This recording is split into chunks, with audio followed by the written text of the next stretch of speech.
Take a look at your next meal.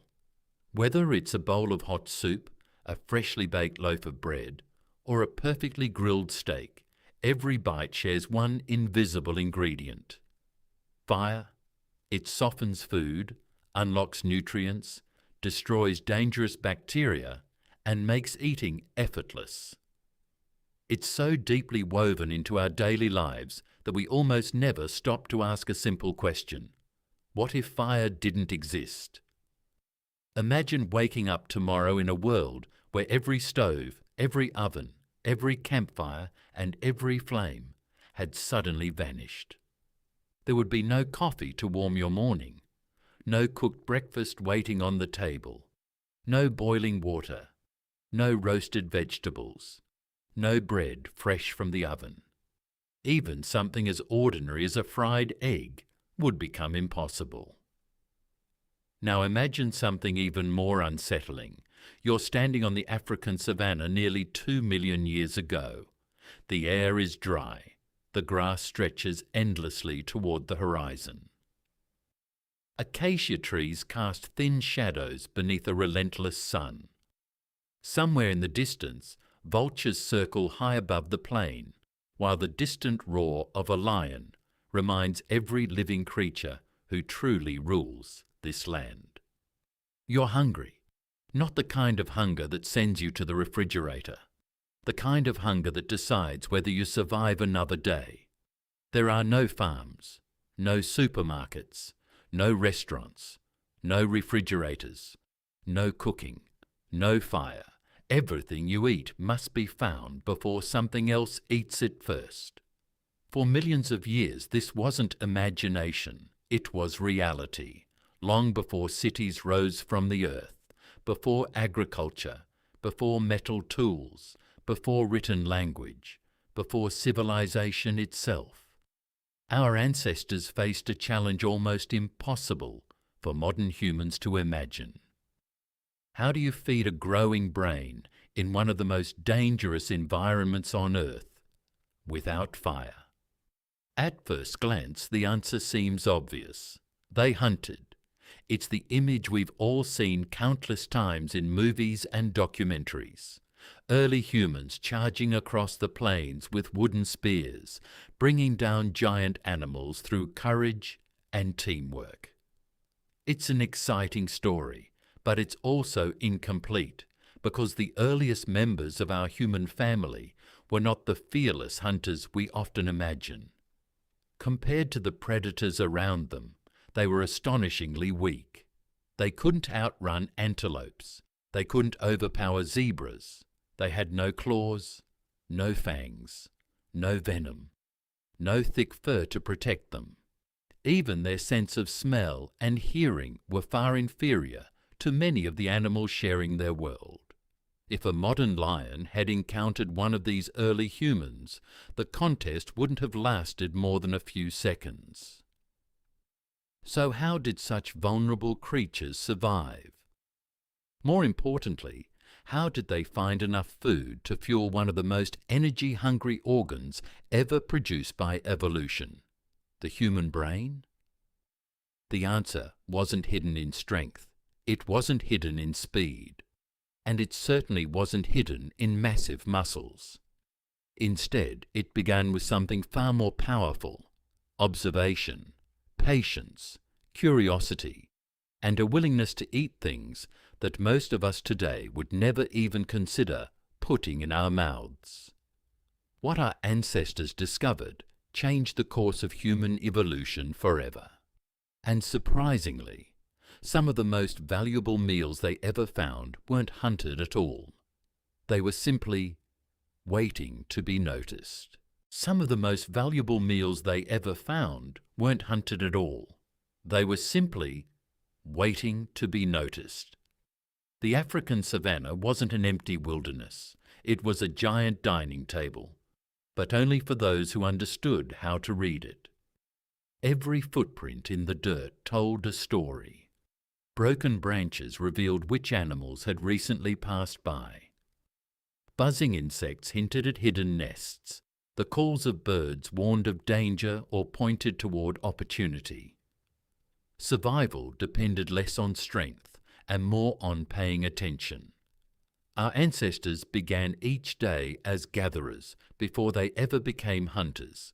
They searched for wild berries, edible fruits, tender leaves, nuts, seeds, and underground roots packed with carbohydrates. Digging sticks helped them pull nutritious tubers from the soil, providing precious energy when little else could be found. But plants came with problems. Many were seasonal, others were poisonous. Some looked almost identical, yet one could keep you alive while the other could end your life within hours. Every meal required knowledge passed from one generation to the next. In many ways, the first classroom in human history was nature itself. Plants alone, however, couldn't solve everything. The human brain is incredibly expensive. Although it makes up only a small percentage of our body weight, it consumes a remarkable share of our daily energy. As our ancestors slowly evolved larger brains, they needed foods that delivered far more calories and nutrients than leaves and berries alone could provide. That's where smaller creatures entered the menu. Insects became an overlooked treasure. Termites, beetle larvae, grasshoppers, and caterpillars were rich in protein and healthy fats. Unlike large animals, they couldn't run away very fast, and they didn't require dangerous weapons to catch. Even today, billions of people around the world regularly eat insects because they remain one of nature's most efficient food sources. Bird eggs offered another valuable reward.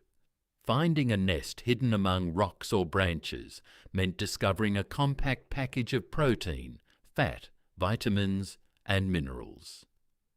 Honey was even more precious.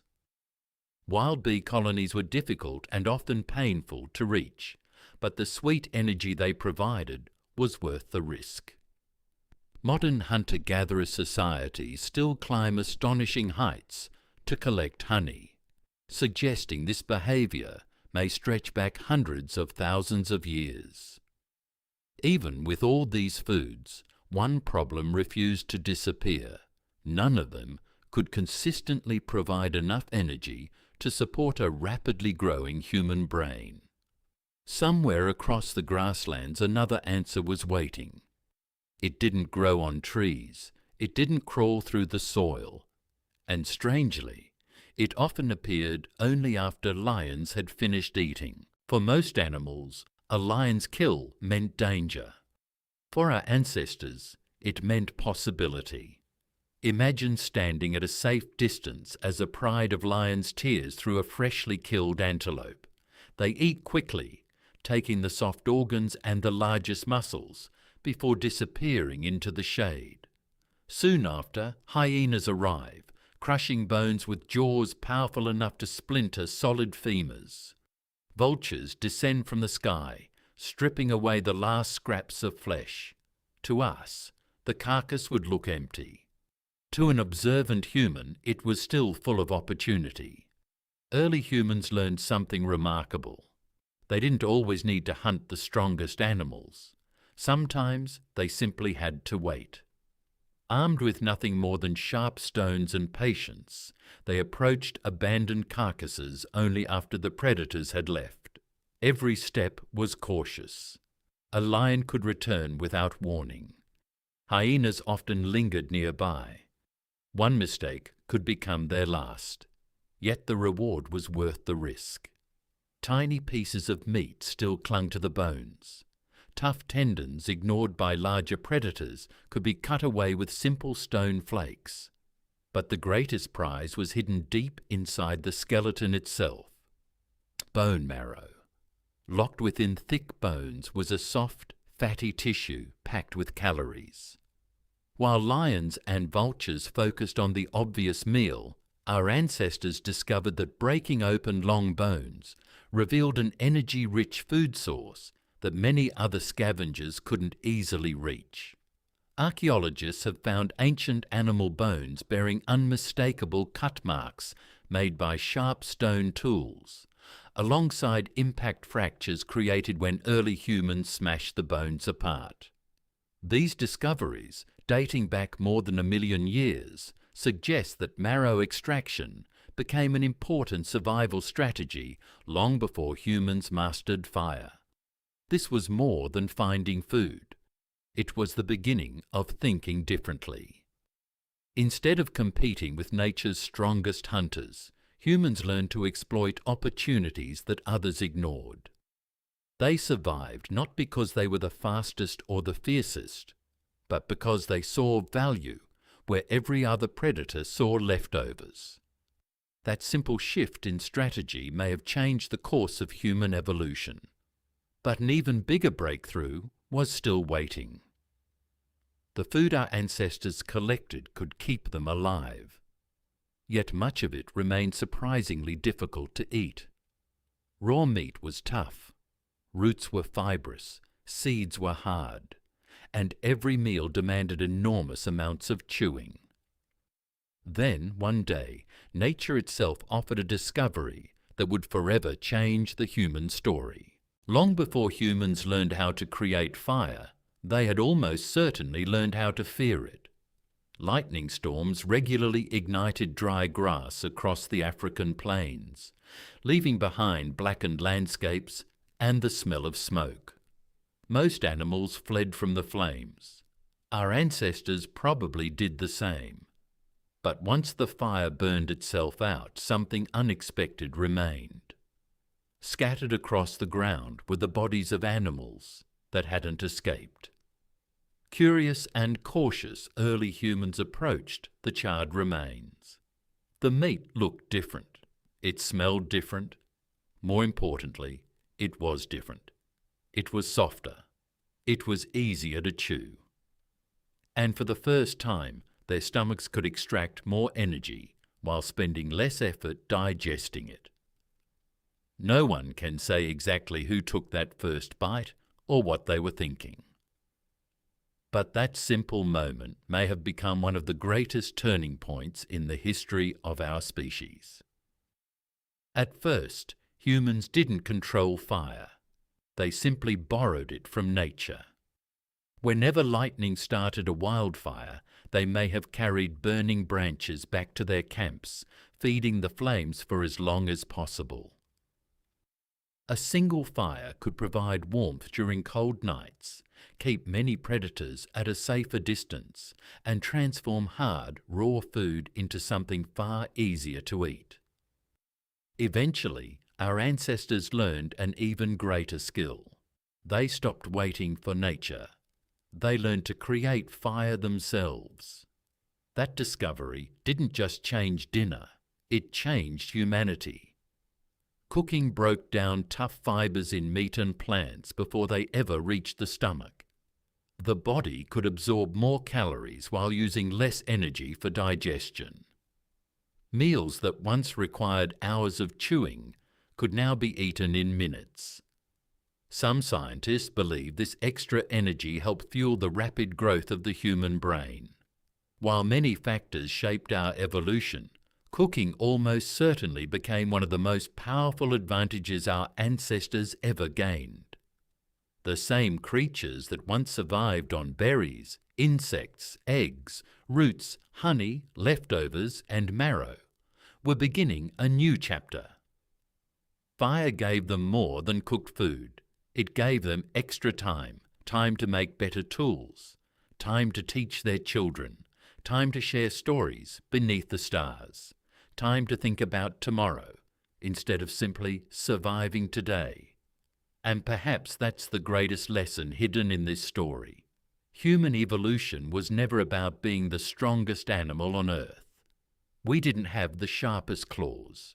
We didn't run the fastest. We couldn't overpower lions or outfight hyenas. Instead, we survived because we observed, adapted, learned, and turned every opportunity into an advantage. Before fire, humans ate whatever nature was willing to offer. After fire, humans began shaping nature itself. And that single difference changed not only what we ate, it changed who we became. The next time you sit down to a hot meal, remember that every cooked bite carries the legacy of millions of years of curiosity, patience, and survival. Long before civilization, long before cities, and long before history was ever written, our ancestors discovered that the greatest evolutionary weapon wasn't strength. It was the ability to learn.